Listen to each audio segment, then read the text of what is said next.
honor estar aquí frente a vosotros. Igualmente, gracias por venir. A vosotros. Como decíamos, vamos a hablar de este tema que es una lacra, y más desde que se tienen registros desde el año 2003, si no recuerdo mal, Sí, es el conteo de mujeres asesinadas a manos de sus parejas en lo que se llama violencia de género.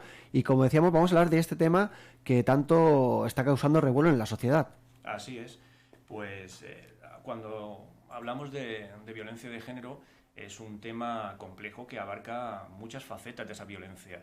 Y me gustaría tratar esa primera violencia, esa que para que nuestros adolescentes, nuestras jóvenes, sepan identificar los primeros patrones de que algo no funciona bien. Y estamos convencidos desde Guardia Civil que en la prevención tenemos un factor de futuro importante para tratar los casos de violencia de género. Totalmente, porque como bien está diciendo, son muchos los adolescentes, los jóvenes que yo a veces pienso, y creo que usted también lo sabrá, que guardan un patrón, que si han visto a su padre, tratar mal a su madre, ¿no? Por decirlo de alguna manera más fina, pues él al final de alguna manera va a seguir ese patrón, porque es lo que está viviendo. Pero sí que se puede, como dice, alertar a los jóvenes de cuando estamos hablando fuera de micrófonos, por ejemplo, esta cosa que tenemos este aparato, un móvil, este dispositivo, que mi pareja diga, oye, déjame lo que quiero ver.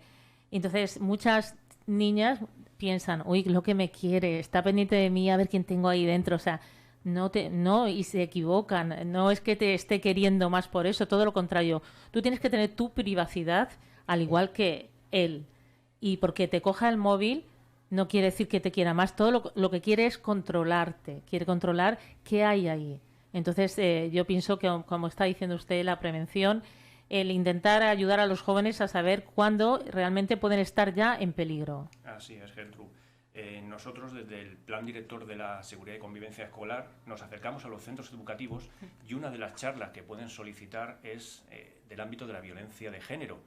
Y como bien comentabas, el móvil en la actualidad es un buque insignia de nuestra privacidad y del contenido que él tiene. Entonces nosotros le reforzamos que el móvil forma parte de su intimidad. Es una de las primeras bazas, como apuntabas, que el futuro maltratador son los primeros indicios de control, porque controlando hoy el móvil controlamos muchas facetas de la vida privada. Y no simplemente el móvil, sino le reforzamos de que si nuestros adolescentes inician unas relaciones sexoafectivas, es para sumar, para multiplicar. En nunca caso es dividir ni restar. Por supuesto. Y mucho menos encerrar entre paréntesis y corchetes esa libertad.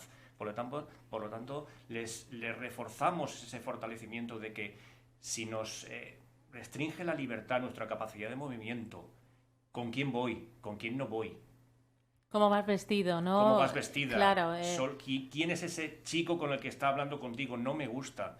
Entonces esas primeras conductas que podrían enmascararse como un falso amor o la frase malentendida de amor romántico, nosotros intentamos de fortalecer, de darles unas ideas fuerza de decir, no, esto no es normal. Es las primeras conductas de un maltratador para lograr ese control, ese aislamiento, porque al fin y al cabo control y aislamiento son las primeras pautas que va a intentar ese maltratador antes de escalar unas posiciones más fuertes en violencia, como pueden ser las amenazas o coacciones. Lo primero que va a desarrollar es esa violencia emocional convertida en falso amor. Sobre la persona, y también muy importante, cuando ha pasado una primera vez, que por desgracia ya se dé esa primera vez, el perdón, el llorar, el te hago un regalo, el que yo te quiero, lo he hecho porque te quiero, pero nunca más te voy a poner una mano encima. Eso no es verdad.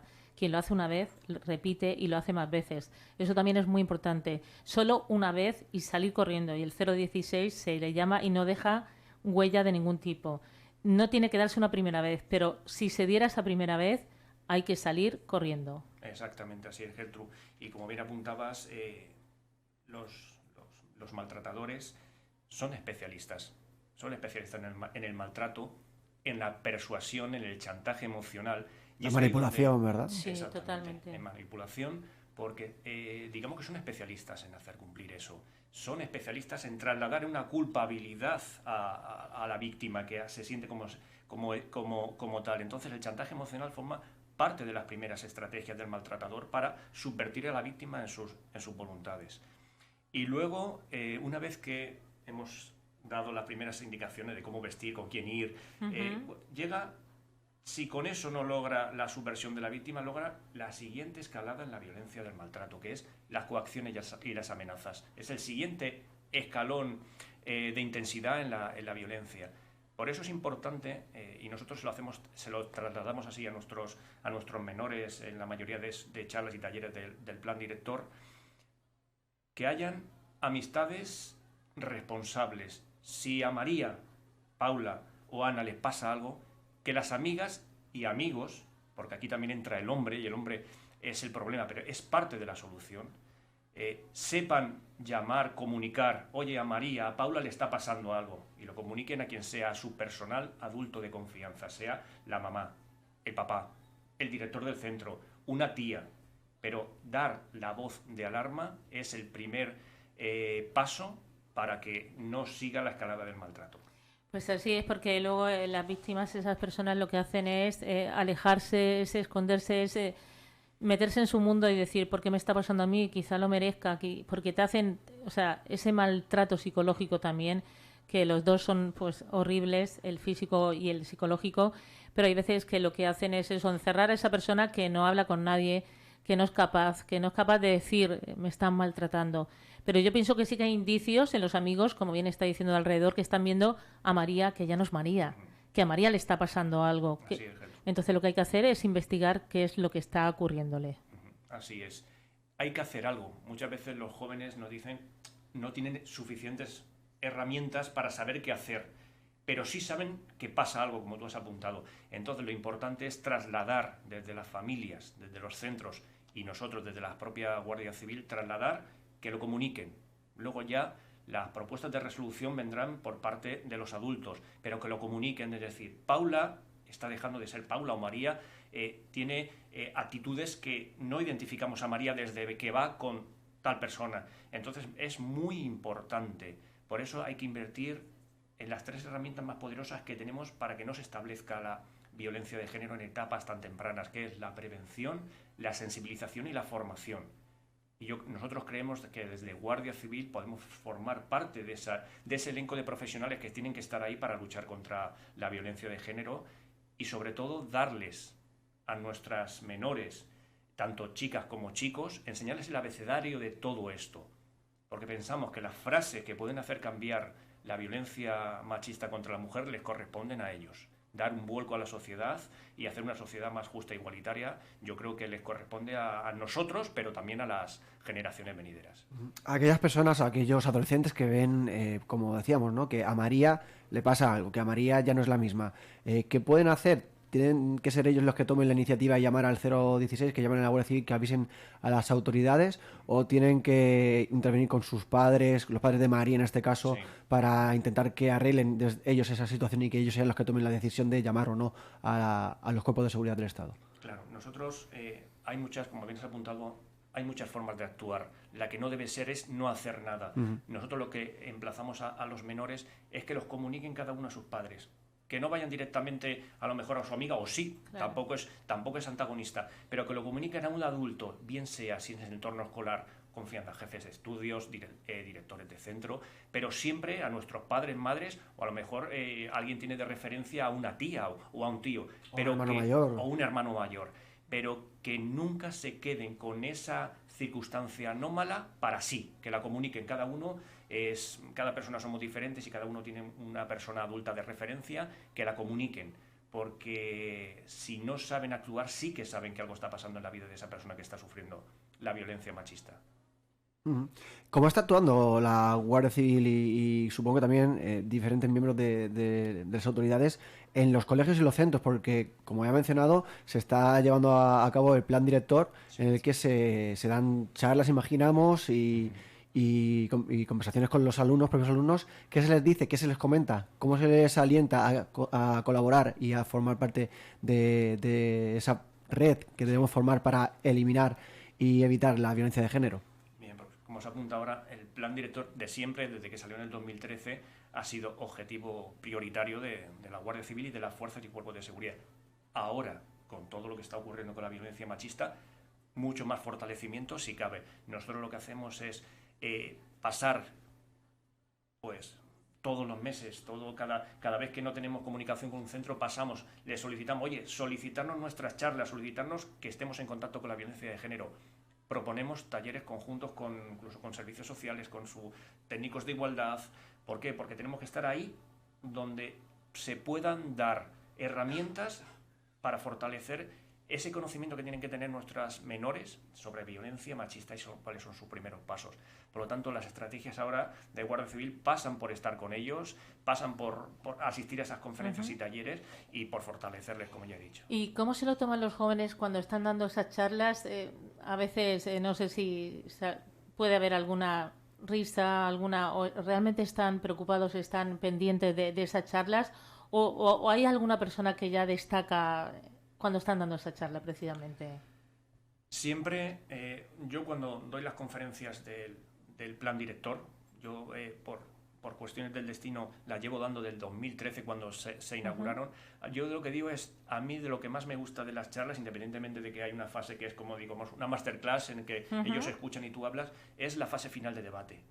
Porque entran con unas ideas sociales que han sido instauradas por la sociedad y salen con una capacidad, aunque sean simplemente 45 minutos o una hora, de debatir ideas que antes las tenían un poquito, que consideraban que eran socialmente normales, cuando eran ideas que eran machismos. Sí. A nosotros, a los profesionales de la violencia de género, no nos gusta decir micromachismos, porque, digamos, nada es micro. Todo aquello que parecen aptitudes que en principio inocuas, pero que van a formar parte de las estructuras del futuro maltratador, en todo caso, si se tiene alguna denominación, es macromachismos, porque van a fortalecer como los edificios.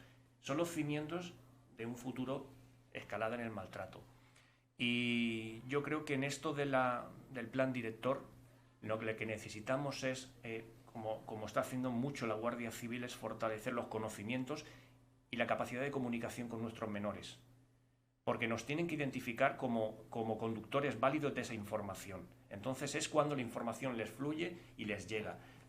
Nosotros lo que vemos es, yo lo que puedo apreciar en todos estos años es cómo te reciben al principio de la charla y cómo, si sabes conectar con ellos, comunicar buena información, al final de la charla han interactuado contigo, se hace un debate válido, ves que hay unas ideas que les ha calado el mensaje, por decirlo de alguna manera. Y entonces eso para aquel que da una conferencia, una charla, es, digamos, una gratitud tremenda, sobre todo en un tema tan delicado.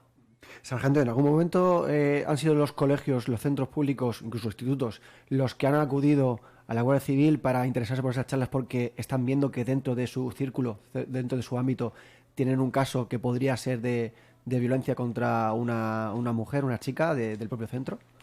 Sí, existen.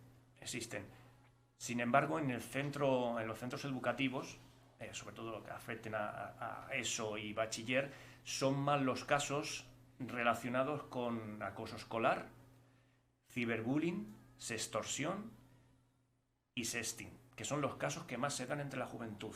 Luego, el caso de violencia machista están en las primeras relaciones sexuales y por eso es importante instaurar cómo debuta la violencia machista en esas edades. Pero sí se dan los casos, como respondiendo a tu pregunta, sí se dan los casos, pero son más en la temática del sexting, acoso escolar y sextorsión. Me ha escrito un oyente y dice, por supuesto, a María hay que ayudarle, pero también hay que ayudar a José porque también hay mujeres maltratadoras. Sí, mira, esto es una pregunta que a todos los que no simplemente a las fuerzas y cuerpos de seguridad y a la Guardia Civil, sino a todos los que en determinados foros nos movemos para erradicar la lacra machista, siempre sale la pregunta de ¿las mujeres también maltratan? Sí. Nosotros desde Guardia Civil combatimos todas las violencias, claro, todas las violencias. Ahora bien, ¿hay mujeres que maltratan? Claro que hay mujeres que maltratan, se llama violencia machista. La violencia machista engloba también a las mujeres que maltratan.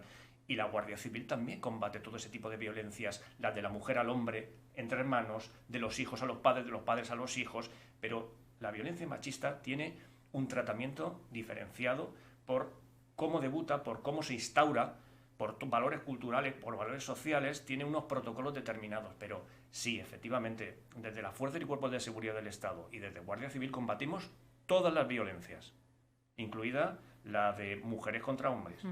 Es que me la ha escrito un oyente y entonces yo quiero trasladarlo pues para que... Por supuesto, sí. Pero como bien dice, yo creo que eso, cualquier tipo de violencia hay que ser tratada, pero es una realidad que la mujer es 90% más maltratada que el hombre. Eso es una realidad y eso no podemos obviarlo. No sé cuál es la estadística exactamente, pero o quizá más de un 90%, y oímos no todos los días, gracias a Dios, pero sí muy a menudo, pues una mujer ha sido fallecida, muerta a manos de su agresor. En este caso siempre es su pareja, normalmente. Y bueno, pues en el hombre también ha habido casos, pero muchísimos menos. Es la mujer que está más desprotegida y siempre es una realidad. Y aquí el tema feminista, machista, cuando una mujer va por la calle a altas horas de la madrugada, no tiene el mismo peligro que pueda correr un hombre. Y eso es así de cierto. Eso es así de cierto. Y en más que tú, no hace falta ser ningún gurú de la violencia de género ni de la delincuencia para saber que eso es una obviedad. Una mujer a determinadas horas en determinados sitios está mucho más desprotegida que un hombre. Totalmente. De hecho, mi experiencia personal como padre, yo tengo dos hijos, dos hijos en edades de salir. Sí. Los temores como padre cuando sale mi hijo y cuando sale mi hija son diferentes. Uno quiero que no se me meta en peleas, que no toque la droga, y otro que no toque la droga, pero que no toque sitios oscuros, que no vaya... Entonces, que vuelva siempre acompañada, que tenga cuidado, que tal, es diferente, es totalmente diferente. Y hasta el día de hoy yo creo que va a seguir así. Es lo que digo, no es lo mismo yo también tengo mi sobrina y mi sobrino y yo me quedo más tranquila. Siempre estoy preocupada por los dos, pero claro, mi sobrina sola por la calle a alta hora en un sitio, como bien está diciendo, pues es mucho más peligroso. Con un hombre puede ser que pase alguien, que pase un grupo que quieran pelear a toda costa con quien sea y se metan también con él, pero desprotegida y a altas horas es la mujer, incluso de día, porque aquí en Torrevieja mismo hay un señor que va insultando a toda la mujer. Yo creo que ya está puesto en conocimiento de la Guardia Civil. De hecho, a mí me insultó. Yo tuve la mala suerte de tropezar con él. Yo no le contesté porque yo seguí mi camino, pero era un hombre que está claro que tiene odio hacia la mujer, sea quien sea. Detrás mía venían señoras mayores y le insultó luego a esas señoras mayores, ¿no? Entonces, pues no es lo mismo una mujer que un hombre, por mucho que queramos, y sobre todo en el tema de protección. Exactamente, así es. El hombre y la mujer les acechan unos delitos que muchas veces son comunes, pero en otras son diferenciados. Lo estamos viendo, no hace falta tampoco, lo vemos, ponemos la tele y vemos están existiendo violaciones, están existiendo sumisiones químicas, en fin, son diferentes. Como tú apuntabas, los delitos, cuando dejamos a nuestros, sobre todo de los jóvenes, hay que advertirles de unos, según sea mujer o hombre, de unos u otros. Sargento, ¿algo más que queramos añadir antes de cerrar la entrevista? ¿Algún dato más que queramos dar para despedirnos? Agradeceros contar con nosotros, que sepan que hay en todos los centros educativos, asociaciones, AMPAs, cualquier entidad público-privada que quiera contar con la Guardia Civil porque creen que somos un mecanismo de solución de la violencia machista. Aquí estamos y muy amable por este espacio. Pues este mismo oyente dice así: enhorabuena a la Guardia Civil, siempre con nosotros. El mismo oyente que ha hecho esa anotación. Gracias, de verdad, porque es importantísimo todos los temas, pero este es muy importante, que ojalá, como dice mi compañero, podamos algún día acabar con esta lacra. Gracias. Muchas gracias. Hasta la próxima.